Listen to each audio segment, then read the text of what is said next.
Welcome to Education in Focus. I'm your host, Eliana Kernodle. The U.S. Department of Education late Monday said it's freezing more than $2.2 billion in federal funding to Harvard University. Joining me to dig into this is reporter for the Center Square, Morgan Sweeney. Morgan, this funding freeze comes as a result of kind of a back and forth between the Trump administration and Harvard. Can you explain what's been going on with them? So Harvard has been under scrutiny for a few months now by the administration. In February, the administration sent out a Dear Colleague letter, or the U.S. Department of Education sent it out. And those have been used to kind of shape policy within the department for a long time. And that letter demanded that schools end racial preferencing in admissions and hiring and all kinds of internal practices.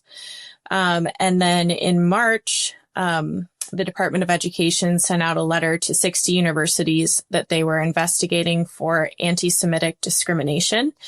And Harvard was on that list. And then more recently, just last week, the administration sent a letter to Harvard demanding that they end various DEI practices, and they kind of change some of their hiring priorities, and they also end any programs that promote anti-Semitism on campus. So then how has Harvard responded to these demands?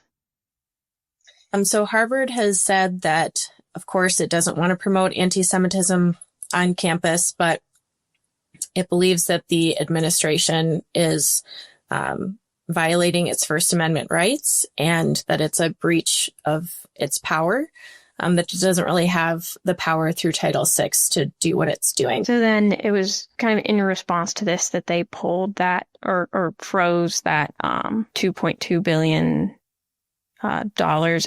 What exactly is that money?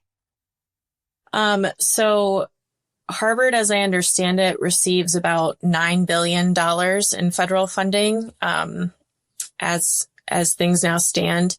And the administration chose to freeze $2.2 billion on Monday because of Harvard's response to its demands, since Harvard said that it wouldn't comply. And this is not the first Ivy that has kind of clashed with the Department of Education. Columbia back in March had a similar back and forth. What happened there? Mm-hmm.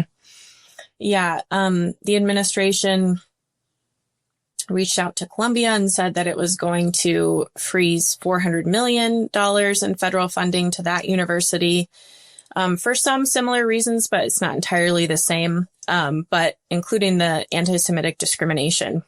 I think that was the focus. And Columbia kind of quickly said that it would comply. And so things have been fine for them since then at this point. So on Tuesday, the White House press secretary Caroline Leavitt held a press conference and was asked about this. What did she have to say? Well, she was asked whether or why Ivy League universities receive federal funding in the first place. And she basically just said, yeah, that's a good question. The president's kind of looking into that at this point. And she also said that his position is rooted in common sense and that illegal discrimination has taken place on the university's campus. And so, it's kind of natural for the administration to respond like this, is basically what she was saying. Do we know if there's any other universities that are kind of under scrutiny by the administration right now? Well, like I said, it did send a letter to 60 universities in March about discrimination on campus. So I'm sure that other universities are being looked at. And it wouldn't surprise me to see announcements like this again in the future. But I don't believe any others have, officially seen any repercussions like Harvard has at this point. Has the administration taken any other steps against Harvard since this happened? Yeah, so they have announced that the IRS is looking into Harvard's tax-exempt status and might make some sort of decision there today, Thursday.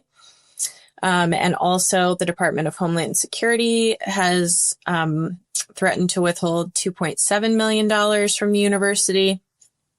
And also now there are some questions about its international student program, which would be a big deal if changes were made to that, since people want to come to Harvard from all over the globe and will pay a lot to do so. So, yeah, interesting times for Harvard.